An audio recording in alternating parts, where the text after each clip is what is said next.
if we can look at the last verse, he says, no condemnation now I dread. And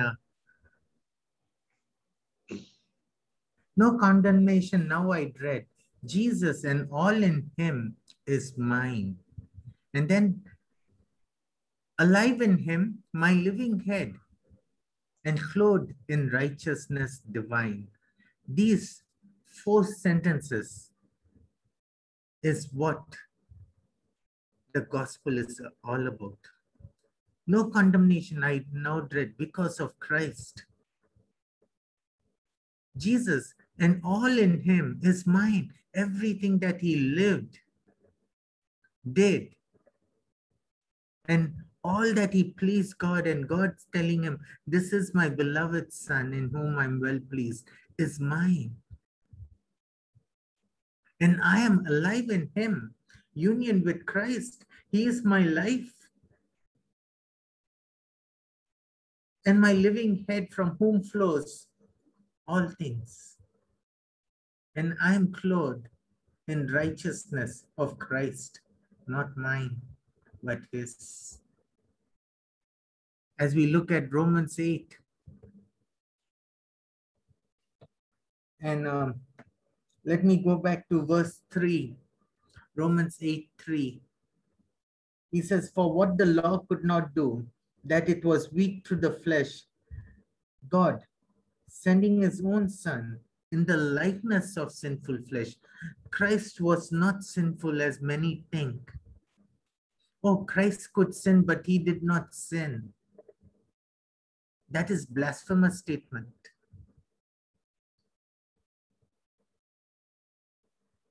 And for sin, condemned sin in his flesh.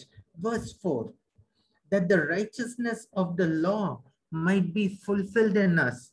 And look at the second part, who walk not after the flesh, but after the spirit. No, Paul is repeating this the second time. Look at verse 1. He ends it by saying, who walk not after the flesh, but after the spirit. And he is using the word flesh and law synonymously, at least in this passage, because he says, for after the law of the spirit of, where is it? For what the law could not do, it was weak through the flesh in verse 3. If you are walking in your flesh, it means amounts to you're walking in the law. And the law cannot save you. The law cannot save us. Our salvation is through Christ, through grace alone. That is through Christ alone. So he says, God had to send a son that the righteousness or the righteous requirement of the law could be fulfilled in us. When God demands of us that you be righteous, God also makes a provision for us through Christ Jesus to be righteous. And that provision is Christ himself. For Christ came and fulfilled the law. He fulfilled all the righteous requirement of the law that God demanded of us. Christ did it.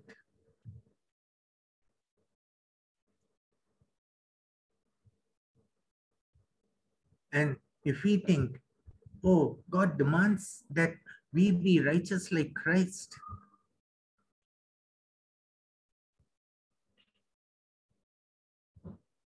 that's the voice of the devil speaking and the voice of the flesh speaking. Because the righteous requirement that God demands of us is through Christ alone. Look at verse 4. He says, God sent, verse 3, God sending his son in the likeness of sinful flesh, and for sin, condemned sin in the flesh, that the righteous requirement of the law might be fulfilled in whom? In us.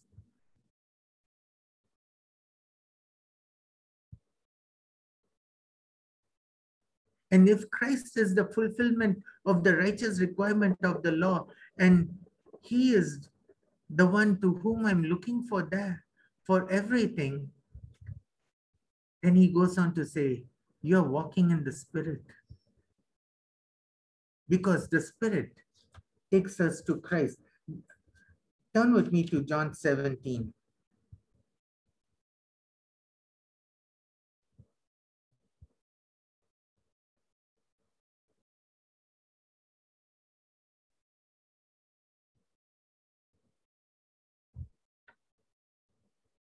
I'm sorry, John 16.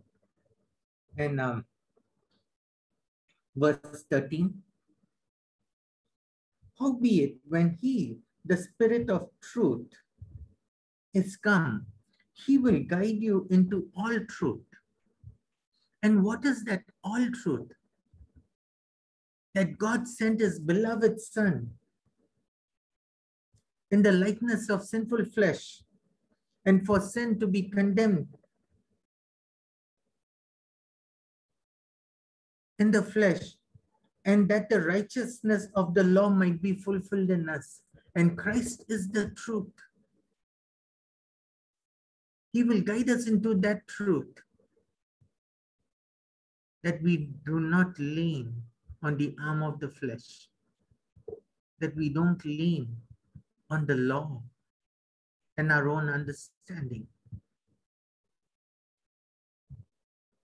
For he will speak of himself, but whatsoever he shall hear, that he will speak.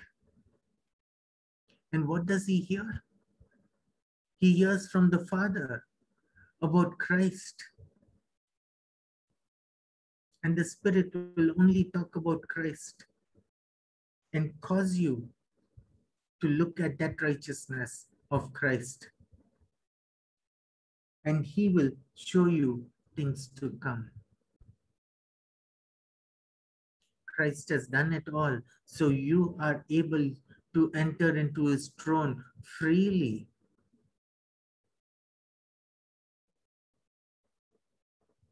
What are the things to come? Even the day of judgment,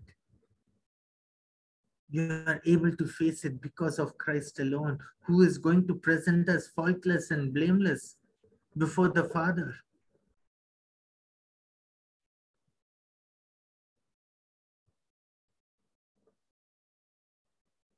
There is no condemnation. You are not going to be condemned.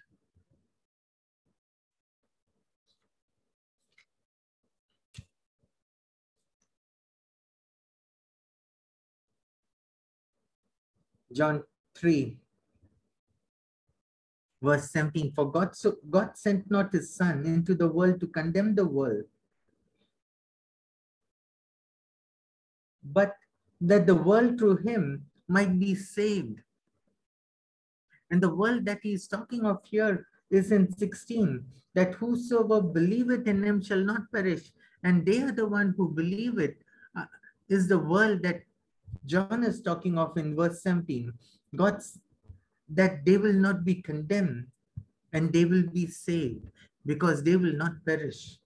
Verse 18, he that believeth on him is not condemned. Is it a simple believing that Jesus is Lord?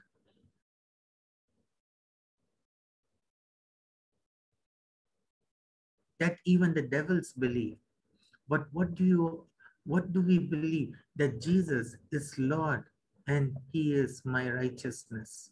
Or like the hymn writer wrote, we are clothed in the righteousness divine.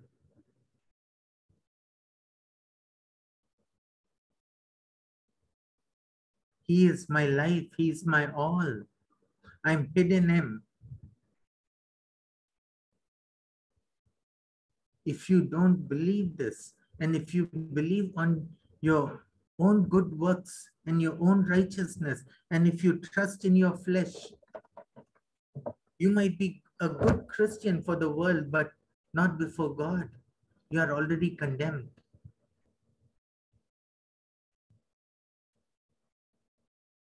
You are already condemned.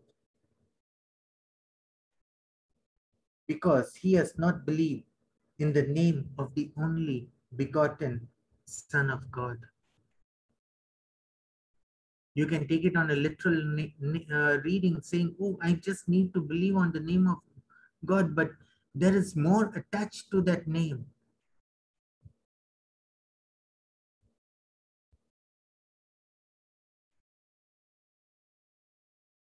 That name is all-powerful name. Apart from that name, there is no other salvation.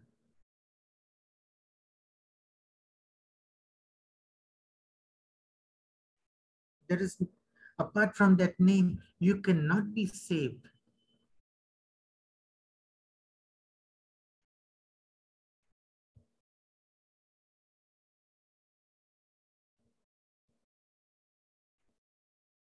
That name comprises all his being.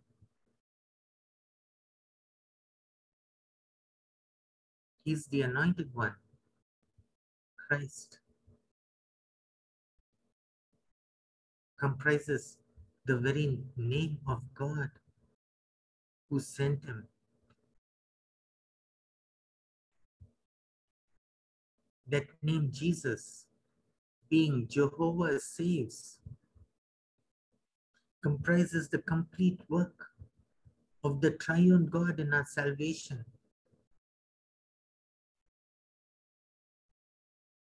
Only He is able to save us from our sins, none else.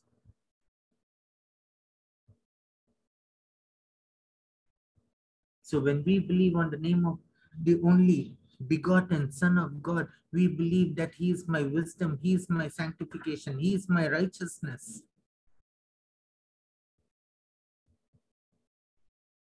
Verse 19, and this is the condemnation, that light is come into the world.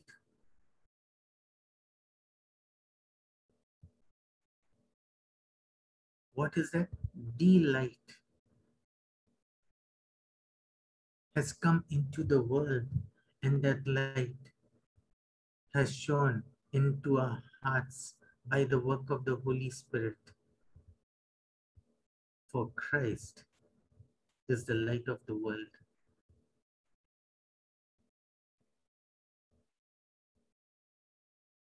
It's not the light of my righteousness. It's not the light of my good works. It is the light of Christ. And then he goes on to say, men love darkness, Christ is light. Men hate Christ. And this is so true that Paul says, no man seeks after God. And John is writing the same thing. Men love darkness. They don't like light. They don't like Christ.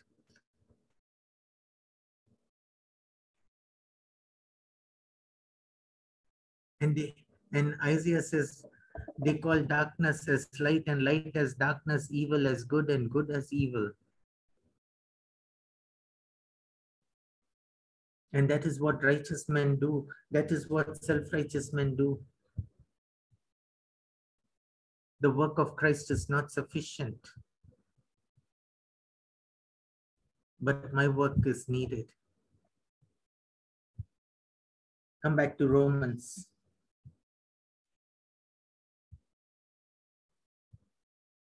Because later on, verse 5 onwards, Paul talks about the deeds of the flesh, the work of the flesh.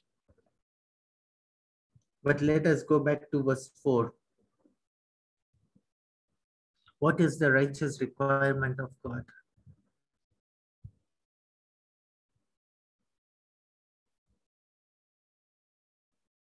Isn't it the law?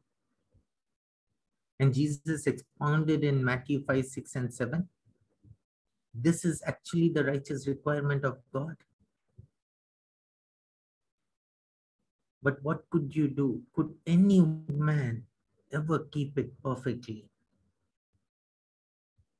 We may say, oh, I strive to do it. I strive to keep it. At least I'm better by 0.1% than yesterday. Remember, before God, it's either 100% or 0%. There's no saying 0.01 today and 0.02% tomorrow. If it's not in perfection because he is a perfect God. It is not at all.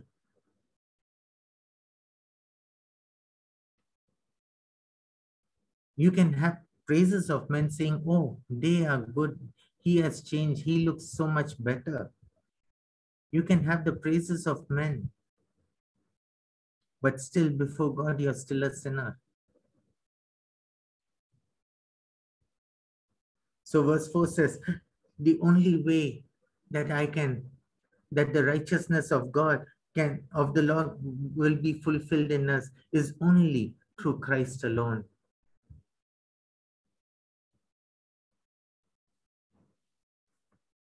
Turn with me to 2 Corinthians 5.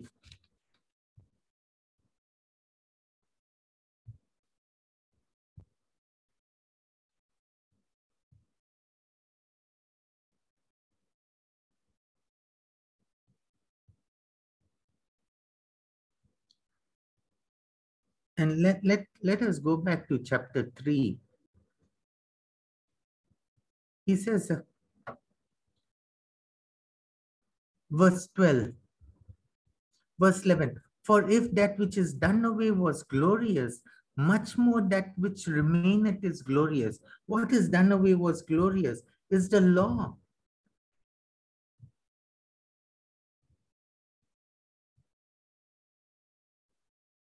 If I can paraphrase verse 6, which people say, oh, the letter kill it, but the spirit giveth life. It is the law that killeth.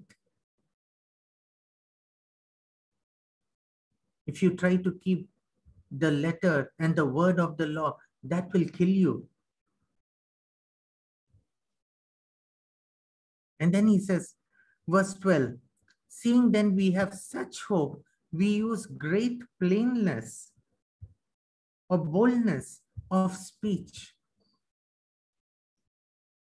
Not as Moses, who put a veil over his face, that the children of Israel could not steadfastly look to the end of which that is abolished. That and that which is passing away, that is the law. But the minds were blinded.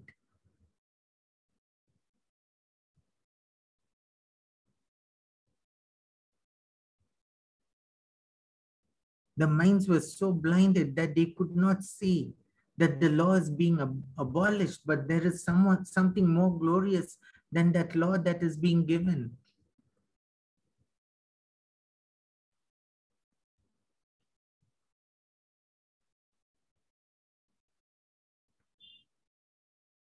For until this day remaineth the same veil untaken away in the reading of the Old Testament, which veil is done away in Christ. And this veil is still there in many people, and they cannot see Christ at all.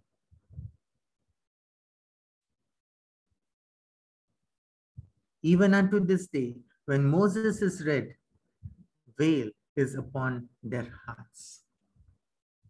And that veil causes people to live in the flesh, to walk in the flesh.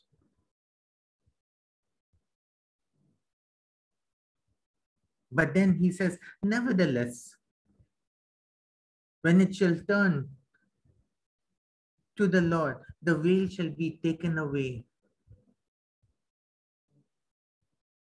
When your heart has been turned, and when you've been given a new heart, that veil is taken away. The hardness of your heart is gone, and light has shone into your hearts. And then he says, now the Lord is the Spirit, and where the Spirit of the Lord is, there is liberty. What is the liberty we are talking of? No more in bondage to the flesh, but now absolute freedom in Christ, in righteousness. That is the liberty we are talking of.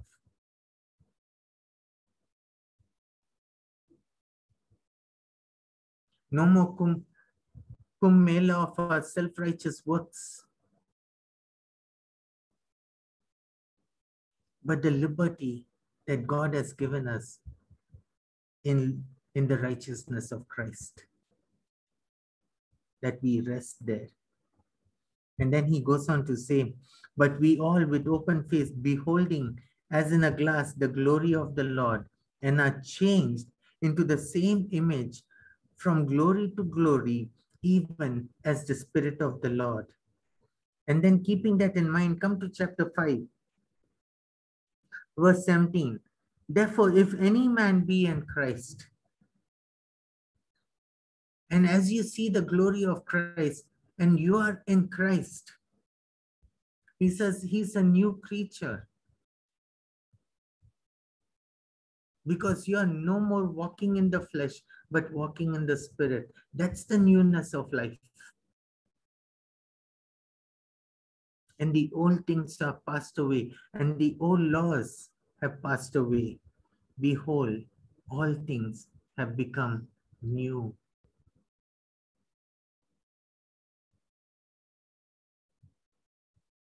It's no more the law, but it is Christ now. It is grace now.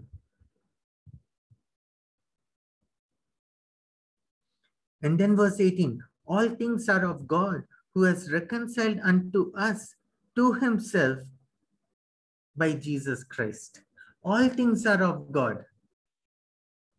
That we need to understand. All things that we have in ourselves is from God alone. Even the understanding that we are having is from God alone. That veil being removed is because God has done it. And he has reconciled us to himself through Jesus Christ. Once we were his enemies, now we have been reconciled, and Christ has done it all. And then jump to verse 21. For Christ, for God has made Christ to be sin for us.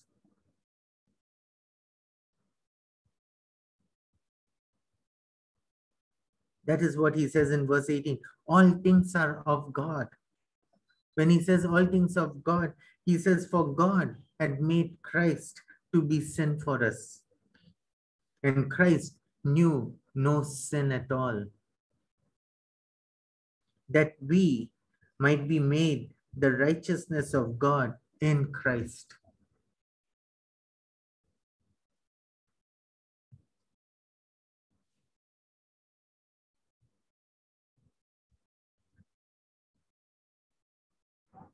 Come back to John 8.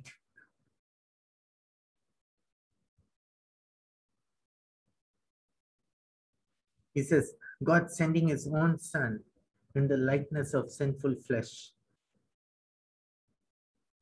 and for sin, condemned sin in the flesh.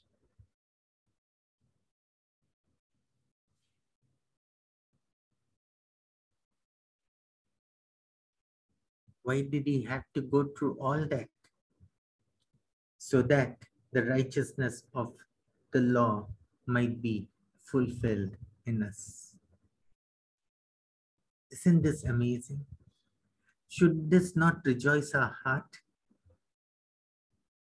Seeing that Christ has fulfilled all the righteous requirement of God, and he has made us made it available to us as though we have fulfilled it.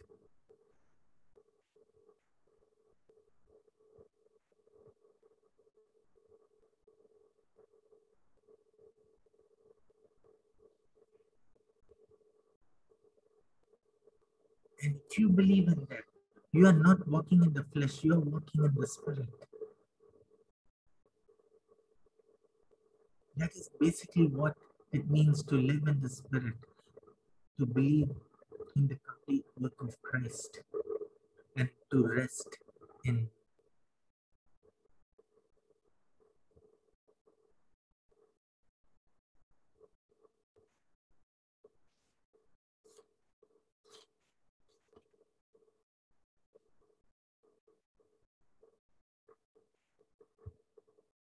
We can go to Philippians.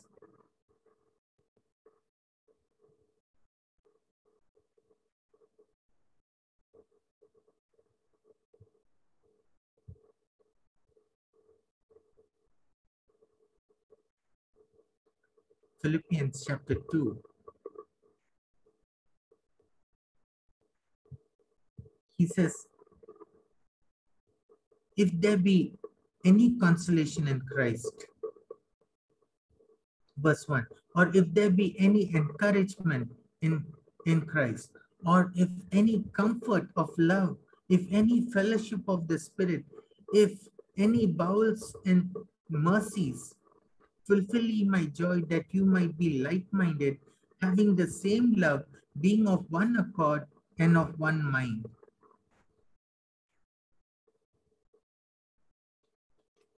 Because Paul was talking of those who were preaching the false gospel in chapter 1. And then he goes up to say in verse 27 of chapter 1, he says, only let your conversation be as it becometh the gospel, or let your conduct be worthy of the gospel, that whether I come and see or else be absent, I may hear of your affairs, that you may stand fast in one spirit with one mind, striving together for the faith of the gospel. In verse 28, for in nothing terrified by your adversaries, which is to them an evident token of perdition, but to you of salvation and that of God. God is constantly working in his children. And he says, in his work to believe on Christ, he says, that is given to us. But to others who trust in their own work, it's a token of perdition. Verse 29, for unto you it is given in the behalf of Christ, not only to believe on him, but also to suffer for his sake.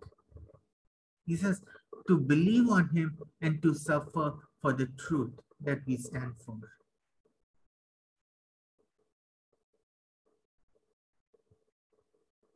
Whereas in verse 28, he talks of those who are having an evident token of their own self-righteousness, they are unto perdition. And then he says, if there be any encouragement, that's the encouragement that we have. If there is any comfort, the comfort is that we believe in Christ.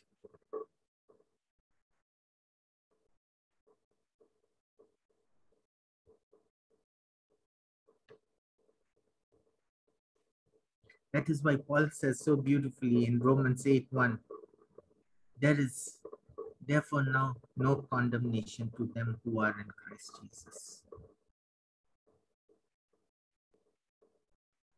Christ was condemned,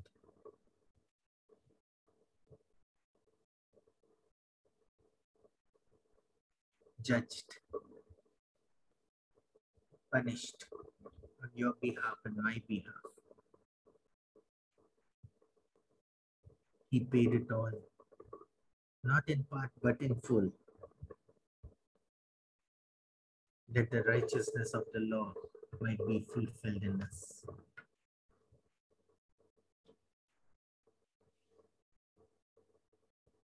What a Savior that we worship. Amazing God that we have. And that is where our comfort lies. That is where our assurance lies. It's because of Christ alone.